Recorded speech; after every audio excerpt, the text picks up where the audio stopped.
Hi guys, tamang katitila lang ng ulan. Pero naambon pa guys. Ayan. Ayan, kalalabas lang ng main gate. Ayan, dami na namang nabasang mga empleyado ng EDSA pag-uwi. Dami rin palang 6 to 2. Ayan, nandito po tayo sa tapat ng Inasal. Sarap kumain. Pero walang pera. Ang cute naman ng ano mo, tatang. Ng bag mo, tatang. Tatang, ang cute ng bag mo. Asawa mo yan? Asawa mo? Sakit. Alam ko ang masakit ko. Sakit mo dito sa gate 4. Sila kayo, Mami Rose?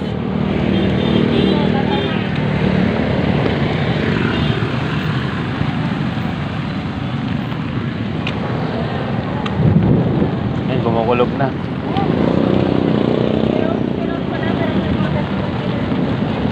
May bagyo ba, Mami Rose? May bagyo daw.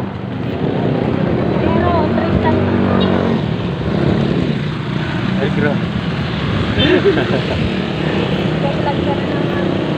Binablog ko yung bagong sapatos mo, te.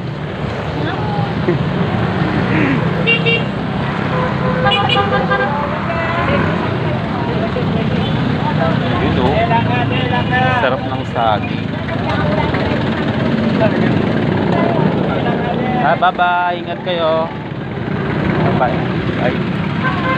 Over din. Yan, dami na namang jeep na nag-aantay dito. Stop over. Gawa ng nag-aantay ng mga pasahero. Dito na ako sa Pure Gold.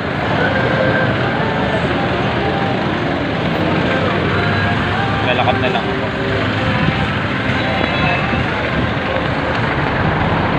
Hindi na ako nagpalit ng safety shoes ko. Yan kung ano yung suot ko sa company. Ito na lang din suot ko pag uwi kasi pag nagpalit kasi ako ng shoes ko is mababasa, ganun din lalabang ulit. Ito naman kasi masyado kasi siyang mataas, kaya hindi siya para siyang high. Ano matawag? Para mga high cut, yung mga ganun sa ano. Kaya hindi siya papasokin ng tubig sa loob. Guys, napakadilim naman guys, grabe. Buti na lang timing yung pagdadala ko ng payo. Hindi tayo hindi tayo uuwi ng basa.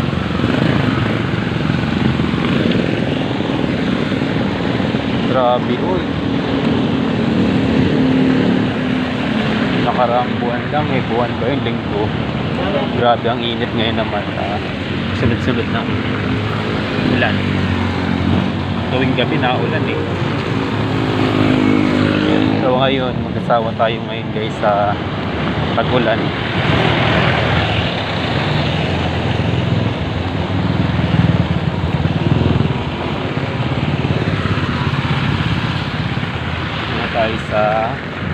Malapit na tayo sa SSS.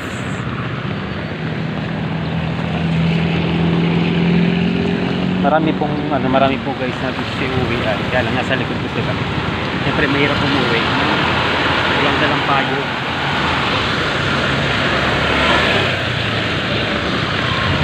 Truck ng Flammable. Ito nga pala guys yung dyan sa tapat niya. Yung dating nakaraang buwantit. May nasagasaan na matandang babae. Kaya po lagi po tayong mag-iingat kasi ang aksidente is nandyan lang sa paligid natin. Kung magiging aware tayo palagi, may iwasan natin yung mga ganyang aksidente.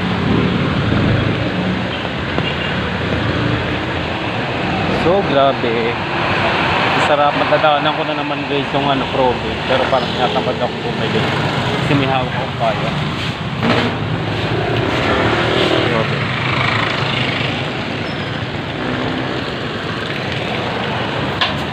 Yan guys, tag-ulan na naman. Sa-suffer na naman tayo sa ganitong panahon. Merong gustong mainit, may gustong malamig. Ganyan talaga. Ayan, malapit-lapit na ako sa nasa Bigo na ako. kuya natakbo lang tayo, nakapandong lang siya ng kanyang skirt na panyo.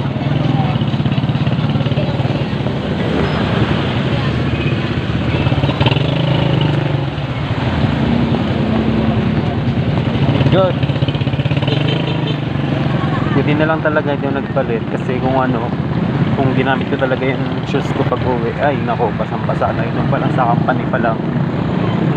Hindi nyo nakita kasi guys yung kung makikita nyo lang guys, napakataas na ng tubig dun sa may locker.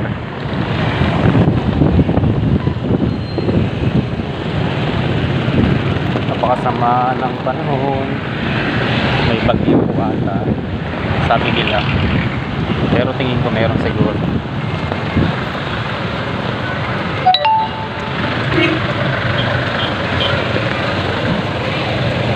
Sikat na po tayo.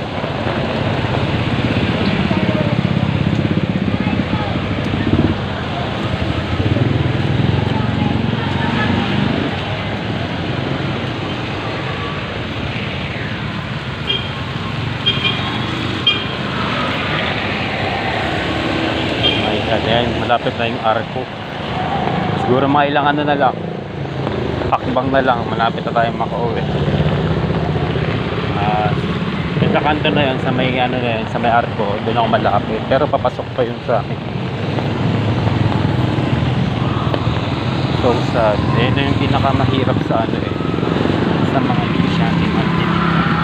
Kapag maulan kasi hindi naman talaga matao, talaga nawawalan tao pag maulan. Kasi gusto lang yun, sa bahay lang sila nag-pastry. Dati natamad sila dito pa.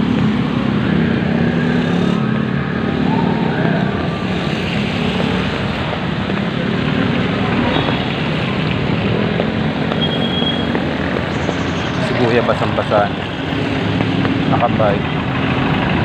Wala siyang kapot.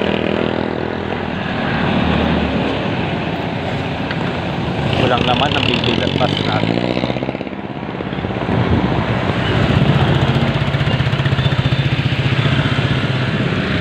Yan, sa mga nagmumotor, kailangan nilang maghanda na talaga mag-prepare ng mga kapote sa mga nakabike. Need nila yung araw-araw para di sila magkasal. Siya nga pala guys, ito nga pala yung bagong bukas na Clean Fuel na gasoline station dito sa may tabi ng EM's Hotel. Ayan, napakalaki niyan guys. Model pa niyan si Idol Dominic Roque, actor, racer. Ayan, now open. Actually mga siguro wala pang 1 month sila nagbukas dito. Ayan, ito na po yung EM's Hotel. So guys, sa mga nagtatanong, ito po yung tapat po ng EM's ng Cuevas. Diyan yung madalas bumaha. Diyan, pero naayos na nila yung mga yung mga drainage ng kasal ng kanal ng kanal. Kaya hindi na medyo tumataas ang tubig kahit medyo malakas lang ulan. Long Batangas.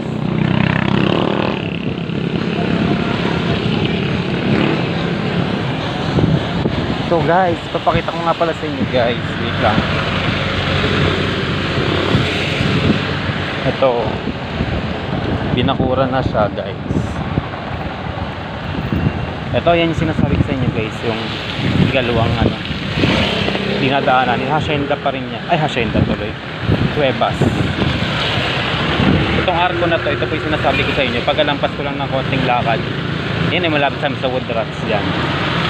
General Trias Cavite yan. Welcome. Ito po yung Hacienda yan. Casa Hacienda. Bawal daw po ito mag-practice.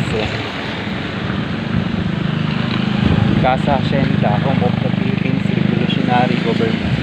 Ay, basta tignan ako mahulog sa malalim na tubig.